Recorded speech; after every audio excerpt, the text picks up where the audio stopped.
الحمدللہ پہلے دن کی تراویح اختتام تک پہنچ چکی ہے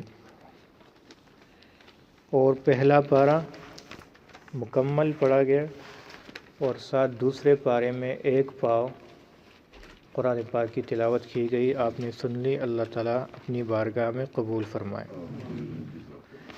شروع میں سورہ فاتحہ جو ہم ہر رکعت میں پڑھتے ہیں، یہ سورت قرآن مجید کی ام الکتاب بھی کہتے ہیں، قرآن مجید کا خلاصہ بھی کہا جاتا ہے اس کو۔ آپ کو یہ معلوم ہونا چاہیے کہ قرآن پاک میں 3 قسم کے مضامین بیان ہوئے ہیں اور ہر سورت میں اور ہر پارے میں آپ کو وہ مضامین ملیں گے۔ ایک ہے عقید توحید، دوسری بات ہے عقید رسالت، اور تیسری بات وہ عقید آخرت۔ تو توحید، رسالت، آخرت اور قیامت، یہ 3 باتیں پورے قرآن پاک میں بیان ہوئی ہیں، اور یہ تینوں باتیں سورہ فاتحہ میں اللہ تعالیٰ نے ارشاد فرمائی ہیں۔ توحید تو جس طرح ہم نے ترجمے میں درس قرآن میں پڑھا تھا کہ الحمدللہ رب العالمین الرحمن الرحیم، اور رسالت بھی، اور اسی طرح قیامت بھی اللہ پاک نے اس میں بیان فرمایا۔ اگلی صورت جو ہے سورہ بقرہ، یہ اس قرآن کی سب سے لمبی صورت ہے اور تقریباً 2.25 پاروں پر مشتمل ہے۔ سورہ بقرہ، بقرہ کا لفظی معنی ہے گائے، اور اس صورت میں ایک گائے کا واقعہ اللہ پاک نے بیان فرمایا ہے، اس وجہ سے اس صورت کا نام سورہ بقرہ رکھا گیا۔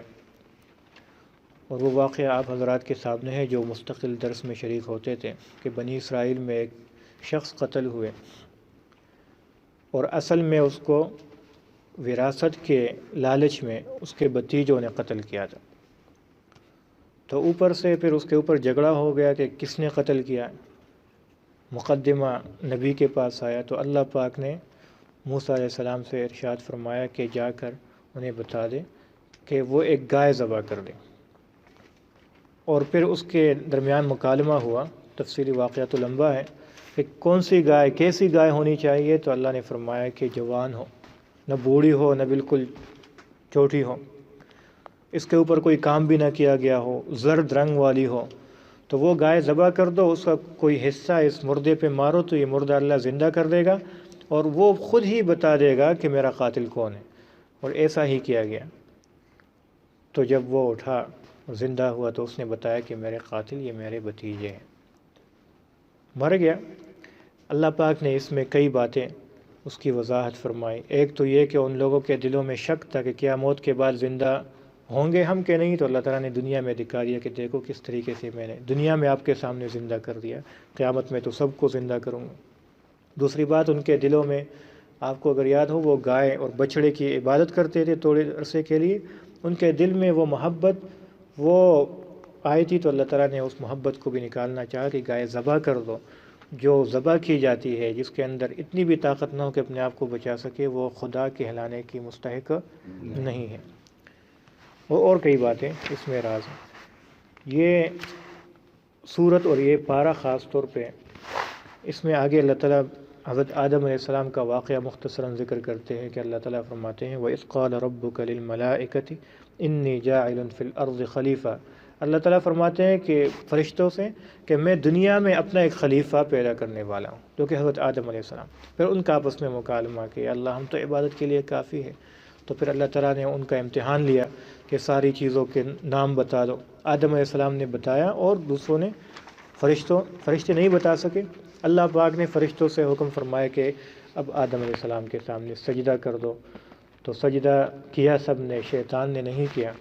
تو یہ مختصر واقعہ یہاں پر یہ بھی ذکر ہوا ہے، آپ نے سن لیا۔ اس کے بعد بنی اسرائیل کا تذکرہ تو ویسے پورے قرآن پاک میں موجود ہے، لیکن اس پارے میں تقریباً پون پارہ تک، پورے کا پورا پارہ بنی اسرائیل اور یہود اور عیسائیوں ان کے متعلق یہ صورت ہے، یہ کافی تذکرہ ہے اس میں۔ تو اس میں اللہ تعالیٰ نے جگہ جگہ ان کے واقعات یہ بیان فرمائے کہ اللہ تعالیٰ نے ان کے اوپر انعامات کیے، انعامات کی بارش کی، اور پھر ان سے مطالبہ کیا کہ ایمان لے آؤ، تو وہ ناشکرے بن جاتے ہیں۔ اور یہ یہود بھی جو مدینہ منورہ میں رہتے ہیں، تو یہ آپ علیہ الصلوۃ والسلام کو پہچانتے تھے، یعرفونہ کما یعرفون ابناءہم، ایسے پہچانتے ہیں جیسے اپنے بیٹوں کو پہچانتے ہیں۔ اللہ تعالیٰ فرماتے ہیں لیکن اس کے باوجود یہ لوگ ایمان نہیں لاتے اپنی ضد اور ہٹ درمی کی وجہ سے کہ ہمارے ہاتھ سے یہ نکل جائے گا۔ اور بھی تفصیلی واقعات ہیں، یہ بھی اللہ تعالیٰ نے فرمایا کہ یہ دونوں آپس میں لگے ہوئے ہیں۔ وقالت الیہود لیست النصارى علی شیء، یہودی کہتے ہیں عیسائی حق پر نہیں ہے۔ وقالت النصارى لیست الیہود علی شیء، عیسائی کہتے ہیں یہودی حق پر نہیں ہے۔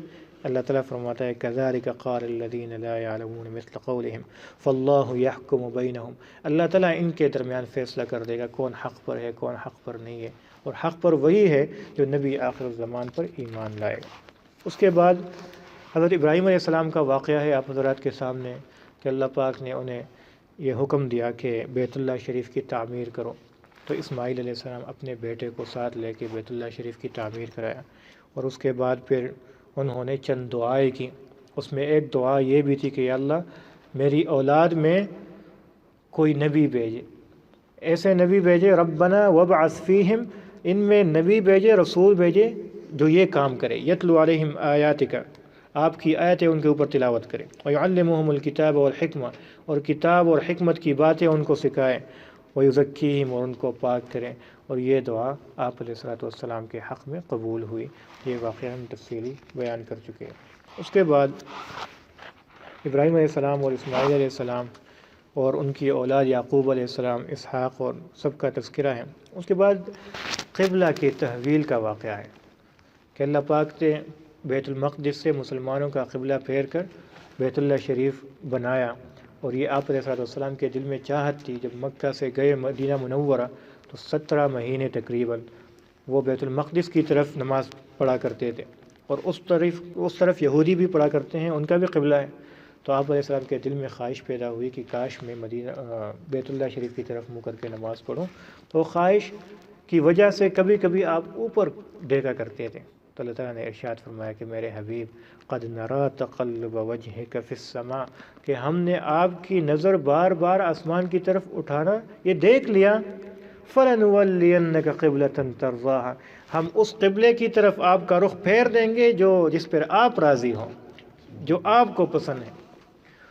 تو اللہ پاک نے مسلمانوں کا قبلہ بیت اللہ شریف بنایا، اور یہ قیامت تک اب یہ قبلہ رہے گا۔ ایک اور ان الصفا والمروۃ، اس سے پہلے اللہ تعالیٰ فرماتے ہیں کہ استعینوا بالصبر والصلاۃ، کہ جب بھی کوئی مصیبت آپ کے اوپر آتی ہے تو صبر کے ساتھ اور نماز کے ساتھ اللہ سے مدد طلب کرو۔ یہ جو ابھی مصیبت آئی ہے اس پہ ایک تو صبر کرنا، اور دوسری نماز صحیح طریقے سے پڑھنا اور اللہ پاک سے مدد طلب کرنا۔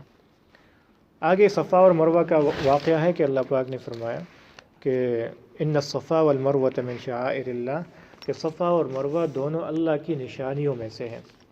صحابہ کے دلوں میں آیا کہ یا رسول اللہ آپ نے حکم دیا کہ صفا اور مروہ کے درمیان سعی کرو اور دوڑو، تو یہاں پر تو بت کھڑے تھے پہلے کسی زمانے میں، مشرکین کے زمانے میں، اور آپ کو پتہ ہے کہ ایک کا نام تھا، کیا نام تھا یاد ہے کسی کو؟